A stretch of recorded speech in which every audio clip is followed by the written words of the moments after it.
coming down from what you proposed just a few weeks ago? Well, they have a great fund of $2 trillion. It's a big fund. And they don't have any debt. So I think they'd probably be willing to pay us more than that, I hope. Mr.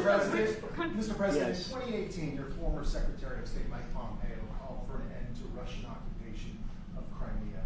Why has this administration changed its stance on territorial concessions for Crimea? Well, the war started. It would have never started if I were president. This is a war that is a horrible. All wars are horrible. This one is in particular bad. And I don't know that you can ever say there's going to be a winner to this because so many lives have been lost. Not only soldiers, I mean, a lot of lives have been lost. I think that we want to do one very simple thing. It would have never happened if I were president. Zero chance it was going to. And it didn't. You know, people say, how do you know that? Number one, it didn't happen. We never even discussed it. I would talk to Putin about it. It was the apple of his eye. You know, Ukraine was the apple of Putin's eye, but there was never even a thought that he'd go in. And I think he understood that I would not be happy if he did.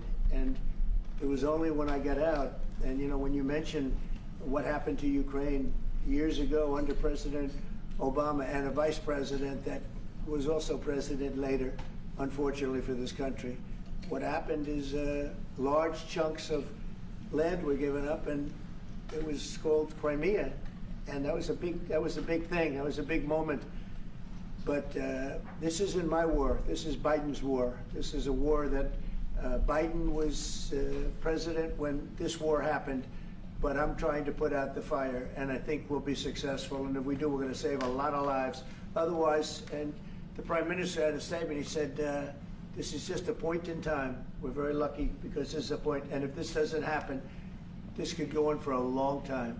Mr. President, will you have meetings with other world leaders when you're in Rome, sir? Future Democrat president? I don't think he will. I think he wants to make peace. I think he wants to end it. And I feel pretty confident of that. But we're gonna know pretty soon. Mr. President, will you have meetings with other world leaders when you're in Rome? Yes, I will. Which leaders do you want to meet, sir? Well, I'd like to meet them all. That would be nice. I'd like to take care of all of them, but we have many of them there, and they all want to meet. They want to meet about trade. And we are making some great inroads and great deals. You might want to speak about that, Mr. Secretary. We had a very successful bilateral meeting with the Republic of South Korea today. We may be moving faster than I thought, and we will be talking technical terms as early as next week as we reach an agreement on understanding as soon as next week. So South Koreans came early. They came with their A game, and we will see if they follow through on that. President Trump, you're rounding up your first 100 days. Do you think you deserve the Nobel Peace Prize if you manage to create Do peace? I deserve the Nobel Peace? If you manage to create peace. Well, maybe for the Abraham Accords. I don't want to get ahead of myself on this one, but they say for the Abraham Accords, and by the way, speaking of that, we're going to be filling it up. A lot of countries want to come into the Abraham Accords. You know, we have 4, and Biden did nothing on that one, too. It's the same 4. But they're great countries, and they were brave doing it, and it's worked out very well, and we're going to be filling up the Abraham Accords. They're going to be, I think, filling it up very rapidly. Mr. President. Could you say something about that? There's great, enormous opportunity to grow the Abraham Accords, but I would just point to one thing. Of all the leaders in the world today, no leader is working harder to prevent wars or end them than President Trump is right now. I mean, that's why we're talking to Iran. That's why we're engaged with Ukraine and Russia. It's the desire to prevent these wars from breaking out and to end the ones that exist already. And again, I just think it's tremendous for our country to be led by a president who desires to bring peace and establish peace and protect peace. So it's hard work. Mr. President. You know, Marco just mentioned something that maybe we should talk about for just a second, if we could, Mr. Prime Minister. And you're involved in it too, because you've been involved in the world and peace. But I think we're doing very well with respect to Iran, and we're having very serious meetings. And there are only 2 options, and the one option is not a good option. It's not a good option at all. And I think we're doing very well on an agreement with Iran, but that one, we're doing a lot of things, I will say, but that one is well on its way. We could have a very, very good decision, and a lot of lives will be saved. Mr. President, on the economy, there was a slowdown. Mr. President, on the economy, there was a slowdown as it relates to home sales in the month of March, the slowest pace since 2009. Is that an economic indicator, and perhaps the Treasury Secretary can weigh in on this as well, is that an economic indicator that concerns you about the broader U.S. economy? No, they had very good numbers on housing today, extremely good numbers, and that's despite interest rates, because, you know, if you look at what happened, everyone said, oh, I said I was going to get prices down. I did. Energy just hit $1.98 in a couple of states. It's way down. Energy's down, and we're about $64 a barrel. When I came in, and we were looking at $89, $90, $95. And by the way, that helps us solve the war too. Having those energy prices is a big incentive for Russia to also agree with solving the war problem. Groceries are down. When I was with you 2 months ago, you were complaining about eggs. I said, I just got here. I was here for about a week when the press started saying about eggs have gone through the roof. I said, I just got here. Tell me about eggs. And they have been. They went through the roof and you couldn't get them. So we just had a big Easter egg hunt at the White House. Thousands and thousands of eggs. And the price was down 87%. So we did a great job. Housing is doing very well. We should lower interest rates. That's the Fed. I hope they lower interest rates. That's a smart thing to do. Be ahead a little bit, although already it's a little bit late.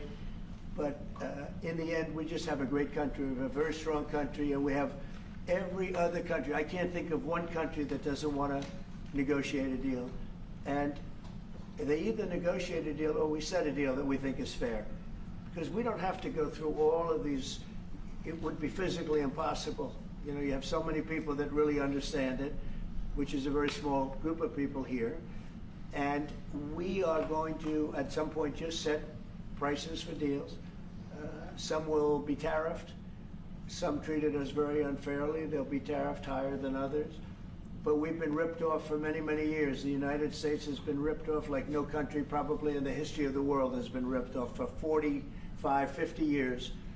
And countries have gone rich by doing that with the United States. We've taken care of their militaries, and military is another subject we talk about. We're not going to make that subject to any of the deals, but you know the same countries that I do where we virtually take care of their military and then don't get treated fairly on trade. So the people, and I don't blame those countries, I blame the people that sat at that beautiful desk right behind you, because those people didn't do the job for this country, and they let us lose $4 billion a day on trade. We were losing $4 or $5 billion a day on trade when I got here, and now we're going to be much better than breaking even, and we're going to be making $4 or $5 billion a day on trade. So, but I don't blame any country, not the worst of them. And we were abused by countries. I blame the President of the United States that happened to be sitting when these deals were made. Disgraceful. When I was here, we had a great 4 years. We had the most successful economy in the history of our country, my first term. And we were very tough on trade. And with China, as you know, they paid hundreds of billions of dollars in tariffs. But nobody else ever did that. China paid not 10 cents to any other president. And but not only China, virtually every country got away with murder. And we just can't let that happen. Thank you very much, everybody. Thank you very much. Appreciate it. Thank you very much. Thank you, thanks everybody. Head out. Please start moving. Thank you. Thanks everybody. Thank you, press. Head out. Let's go. Thank you. Thank you. Keep going. Keep moving. Thank you. Thank you, press. One little mistake. It's over. One mistake. Peter, out. Thank you. Sorry. I just been. Thank you. We're done. Thank you. Thank you. Thank you. No more photos. Thanks. Keep moving. We're done. Sir, we're done. Thank you, press.